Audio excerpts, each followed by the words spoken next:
Stéphane Sarade a perdu son fils Hugo, c'était au Bataclan, il avait 23 ans. Antoine Léris a perdu sa femme également au Bataclan, Hélène. Elle était maman d'un petit Melville qui n'a que 17 mois.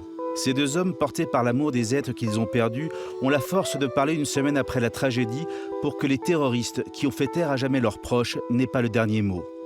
Antoine Léris a même publié sur sa page Facebook un texte qui a fait le tour du monde et qui commence ainsi. Vendredi soir, vous avez volé la vie d'un être d'exception, l'amour de ma vie, la mère de mon fils, mais vous n'aurez pas ma haine.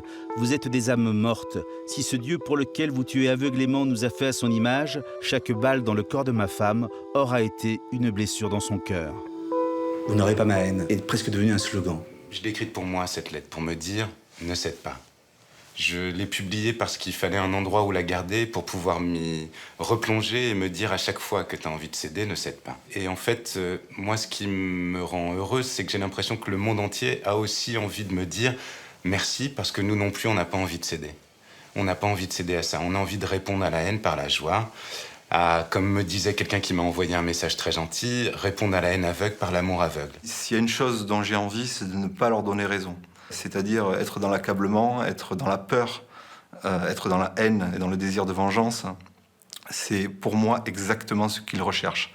Ils recherchent, en tuant nos enfants, à nous amener à nous en prendre à d'autres personnes. Pour moi, le sens de leur action, c'est de nous monter les uns contre les autres et de mettre notre pays dans une situation de chaos et carrément de guerre civile, puisque ce sont des Français qui ont tué des jeunes Français. Et ça, c'est quelque chose qui, pour moi, est terrible. Mon fils adorait, comme moi, la bande dessinée, la science-fiction. Il aimait beaucoup les comics. Et il y avait une phrase dans Batman qu'il aimait beaucoup, où quand le majordome dit Maître Wayne, pourquoi tombons-nous? C'est pour pouvoir mieux se relever. Et ça, c'est quelque chose qui m'a souvent répété, parce que quand il était ado et que c'était difficile pour lui, voilà. Quand on tombe, c'est pour pouvoir se relever. Si on ne se relève pas, ça veut dire qu'ils ont gagné. Et jamais je n'accepterai qu'ils gagnent. On a l'impression que vous, les proches des victimes, ils vous ont cassé les rames, ils vous ont fait relever la tête. C'est impossible d'accepter de la baisser, justement, la tête. Je veux dire, c'est pas possible, c'est tellement... Leur crime est tellement inutile, tellement vain, que, justement, notre réaction doit être vous ne m'avez même pas touché. Le texte d'Antoine Léris se poursuit ainsi. Alors non, je ne vous ferai pas ce cadeau de vous haïr. Vous l'avez bien cherché pourtant. Mais répondre à la haine par la colère, ce serait céder à la même ignorance qui a fait de vous ce que vous êtes. Vous voulez que j'aie peur, que je regarde mes concitoyens avec un œil méfiant, que je sacrifie ma liberté pour la sécurité. Perdu, même joueur, joue encore. Ouais. Oui, bien sûr que je vais continuer à jouer. Et d'ailleurs, céder à la peur, céder à la haine, céder à la méfiance, croire que la différence, être différence et être ennemi, voilà, ce serait exactement faire ce qu'eux ont fait. Et donc, c'est pas possible, c'est impossible pour moi, et parce que je peux pas transmettre ça à mon fils. Il peut pas être le fils d'une femme si ouverte, si grande, et devoir être bloqué dans sa haine, dans sa rancœur, bloqué avec ses blessures. On vivra ce chagrin et on le vivra ensemble. On a déjà commencé à le vivre, déjà commencé à pleurer ensemble. On sera triste toute notre vie. Moi, une part de moi est restée avec elle et une part de lui est aussi quelque part restée avec elle. Par contre, on gardera la tête haute et on continuera à faire ce qu'on a toujours fait. Hugo est un étudiant brillant donc en intelligence artificielle. Il était venu passer le week-end chez vous à Paris, il vit à Montpellier. Voilà, en fait, lui vit à Montpellier et en fait, il montait ce week-end pour 2 concerts de rock à 20h.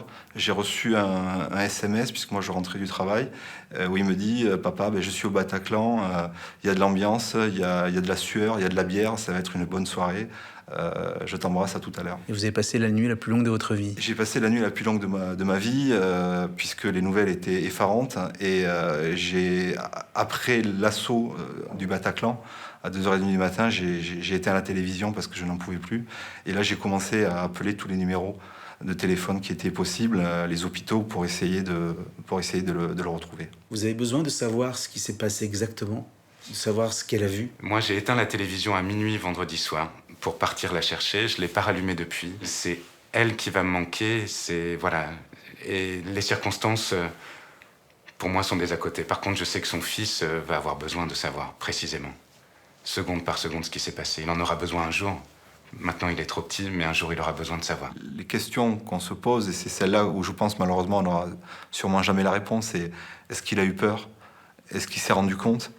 Est-ce qu'il a eu le temps d'avoir peur? Est-ce qu'il a souffert? Est-ce qu'il a fait partie des gens qui ont été pris en otage? Oui, ces derniers instants, ça me hante. Vous avez besoin de savoir. Oui, j'ai besoin de savoir, oui. On vous dira, vous pensez? Je ne sais pas. S'il a été otage, s'il est mort tout de suite. S'il est mort tout de suite, oui, j'espère qu'on pourra me le dire. Mais de toute façon, là, j'ai le reste de ma vie devant moi pour attendre et pour essayer de savoir ce qui s'est passé et comment ça s'est passé. Et cette pulsion de vie, en fait, vous êtes arrivé même avant le chagrin, tout de suite, immédiatement. Non, le chagrin est tombé d'abord, et puis ensuite je l'ai vu. Et quand je l'ai vu, c'est là que j'ai compris que de toute façon, je pouvais pas céder. J'ai passé 2 jours à la chercher, 2 jours à l'attendre, 2 jours à me dire que je l'avais laissée 2 nuits seule. Pour moi, c'était terrible. Et en fait, c'est quand je l'ai vue. Quand je l'ai vue, quand je suis allé à l'Institut médico-légal, c'était derrière une vitre, mais j'étais tout près d'elle. À partir de là, j'ai compris que d'abord, elle serait avec nous. Que j'avais retrouvé mon amour, que ça y est, elle était là, je pouvais la tenir au creux de ma main, elle était juste là, je pouvais... Voilà, elle était là. J'allais presque dire vivante, ça aurait été... Non. Mais elle était là. Depuis que je l'ai vue, je me dis que de toute façon, je ne l'ai pas complètement perdue. Que quelque part, je la garde avec moi, que le plus dur a été de la savoir loin de moi. J'ai pu voir Hugo, qui, par grand bonheur, était allongé, il dormait. Son visage était intact, il dormait. Et ça a été à la fois une très grande tristesse, une grande douleur, mais ça m'a permis aussi de commencer à préparer la suite, c'est-à-dire me préparer au deuil et me préparer à vivre après. Et le moment où je me suis dit, bon voilà, maintenant c'est fini, et on va devoir vivre et avancer sans lui. Mais je dois dire aussi qu'à l'Institut médico-légal, toutes les 3 minutes, il y avait des familles qui sortaient en hurlant. C'est vrai que de voir votre enfant, votre femme, votre mari, c'est le début du deuil. C'est-à-dire que là, vous le reconnaissez, et c'est maintenant que, on va dire, l'horreur commence. C'était un choc terrible pour sa mère. C'était un choc terrible pour sa mère. Qui était hospitalisée. Voilà, qui dès le samedi a été hospitalisée à Montpellier. Elle devrait sortir assez rapidement, de manière notamment à pouvoir venir à Paris pour que nous puissions le voir une dernière fois tous ensemble. Hélène avait été très marquée par les attentats de janvier. Profondément marquée. On était allés tous les 3 déposer des bougies pour Charlie. Et elle... Sa réaction était de dire réfléchissons, je céderai pas. Je vais pas plonger dans la haine, je vais pas plonger dans le racisme, ou même plonger dans l'indifférence, non. Je vais essayer de comprendre, je vais essayer d'entendre, je vais essayer de réfléchir, et je vais essayer d'être un peu meilleur, moi, déjà. Et donc, c'est un peu la suite de ça aussi, cette lettre. C'est dire, bon, elle s'était engagée, moi, je restais à regarder les choses d'un œil extérieur, maintenant, j'étais obligé de m'engager. Moi aussi, comme elle l'avait fait. J'ai un petit garçon de 2 ans et demi, et puis donc son frère. Et lundi matin, puisqu'il faut absolument continuer à vivre, justement sans peur, même si c'est pas facile, hein, notamment pour la mère de mon petit garçon. Mais donc je l'ai amené à la crèche. Et bien sûr, tout le monde était au courant. Enfin, ils étaient tous au courant. Et j'ai eu une personne qui travaille à la crèche qui est venue me voir, m'a pris dans ses bras en pleurant et en me disant je m'excuse parce que voilà, je suis musulmane, mais je n'y suis pour rien. Et je lui ai dit qu'elle n'avait pas à s'excuser, que jamais je ne ferai l'amalgame entre cette personne-là et ceux qui, au nom d'un Dieu, tuent des innocents. Comment vous allez pouvoir expliquer un jour à Melville, qui a 17 mois aujourd'hui, que sa maman est morte parce qu'elle aimait la musique? Je crois que sa mère est morte parce que des imbéciles se sont laissés devenir fous et violents. Elle est morte avec la musique. Elle n'est pas morte à cause de la musique. Vous avez réécouté de la musique depuis? Bien sûr. Avec lui, et même moi, seul, bien sûr. Pour nous accompagner dans le malheur, pour nous redonner de la joie, ou pour... accompagner notre mélancolie, bien sûr que la musique sera là. Il n'a que 17 mois, oui. Est-ce qu'il a compris? Il a senti, en tout cas. Et on en a parlé, et on a regardé des photos, et on a pleuré tous les deux. Et il comprendra plus tard. Il ressent aujourd'hui. La base, d'un point de vue purement naturel, c'est qu'on n'est pas apte et on n'est pas câblé pour enterrer ses propres enfants. Ce n'est pas ça le sens de la vie. Le sens de la vie, c'est pas ça. Donc c'est le premier non-sens, il est là. Et dans chaque témoignage que je reçois, il y a moi aussi je suis un père, moi aussi je suis une mère. Je ne peux pas imaginer ce que tu ressens. Et je leur réponds, n'essayez jamais d'imaginer ce que je ressens. On ne doit pas imaginer ce que peut être la perte d'un enfant. Jamais. Vous avez presque l'âme d'un résistant. Il faut avoir été nourri par un amour incroyable pour avoir cette hauteur d'esprit. Quand on parle de résistance, je pense tout de suite à des gens qui ont risqué leur vie, chose que je n'ai pas fait, j'ai écrit un mot. Mais c'est vrai que l'amour qu'on a vécu, de toute façon, était un amour exceptionnel. Voilà, je ne retrouverai jamais quelqu'un comme elle. Je sais que ce qu'on a vécu est quelque chose d'exceptionnel. On se disait toujours, parce qu'on a un peu, parfois eu des bagages un peu lourds, qu'on avait un peu la poisse, mais comment on avait une chance qui dépassait toutes les autres, c'était de savoir l'un l'autre. Que moi je l'ai elle, qu'elle m'ait moi, qu'on se soit rencontrés, qu'on puisse vivre cet amour-là qui est un amour que tout le monde rêve de vivre et que tout le monde n'a pas la chance de pouvoir vivre. Est-ce que vous diriez que c'est elle qui vous dicte votre conduite ? Ouais, bien. Enfin, c'est pour elle en tout cas que j'agis comme ça. Elle n'a plus de voix aujourd'hui. Donc, et puis elle n'était pas du genre à dicter.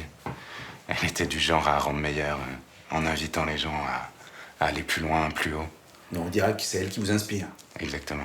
Là, je suis dans le chagrin, je suis dans le chagrin, je suis dans les souvenirs qui reviennent, je suis dans tout ce que j'aurais voulu faire, tout ce que j'aurais voulu lui dire et que je ne ferai pas avec lui, qu'on ne fera pas avec lui. Mais la haine ne pourrait pas m'aider, à avancer. Vous cherchez éperdument à donner du sens. Du sens à quoi ? Du sens à quelque chose qui n'a pas de sens, en fait. Frapper une génération, puisque les victimes ont entre 20 et 35 ans en grande majorité, enfin mon fils était au Bataclan, donc frapper cette génération-là, ça n'a pas de sens. Et l'idée, c'est de comprendre derrière. Moi, je suis chercheur de formation, donc je suis formé à chercher et à essayer de trouver du sens aux choses de la vie.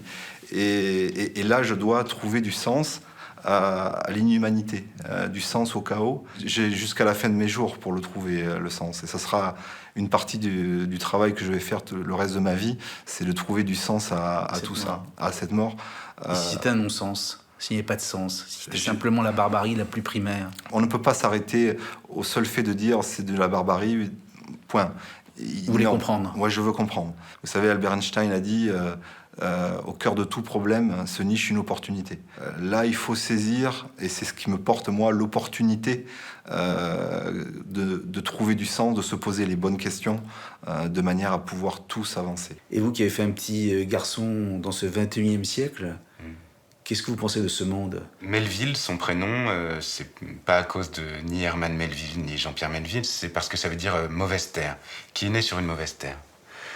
On pensait en fait lui dire, tu vois, t'es né sur une terre un peu mauvaise, enfin pas forcément la meilleure qui soit. On espérait que cette petite graine pousserait pour essayer de la rendre meilleure. C'était ça l'idée. Et la lettre se termine ainsi. Nous sommes deux, mon fils et moi, mais nous sommes plus forts que toutes les armées du monde. Je n'ai d'ailleurs pas plus de temps à vous consacrer. Je dois rejoindre Melville qui se réveille de sa sieste. Il a 17 mois à peine. Il va manger son goûter comme tous les jours, puis nous allons jouer comme tous les jours et toute sa vie. Ce petit garçon vous fera l'affront d'être heureux et libre, car non, vous n'aurez pas sa haine non plus. C'est un bel affront, non ? Mais voilà, vous avez voulu nous retirer tout ça, nous retirer l'insouciance, et pour la peine, on sera peut-être encore plus insouciant après. Juste pour dire que non, ça n'est pas possible. Ils continueront. Et c'est pas avec les missiles qu'on finira par les battre. C'est réellement en restant ce qu'on est, en assumant ce qu'on est, en aimant ce qu'on est, en acceptant la différence, mais en aimant ce qu'on est. Donc moi, je le dis à tous les gens qui ont peur, on gagnera. On gagnera. En allant au concert, en aimant la musique, en aimant la vie. Exactement. C'est ce qu'on fera très vite avec mon fils quand il aura l'âge et peut-être moi-même avant. Et on sera heureux et libre. C'est un devoir pour vous. Bien sûr, mais c'est un devoir pour tout le monde.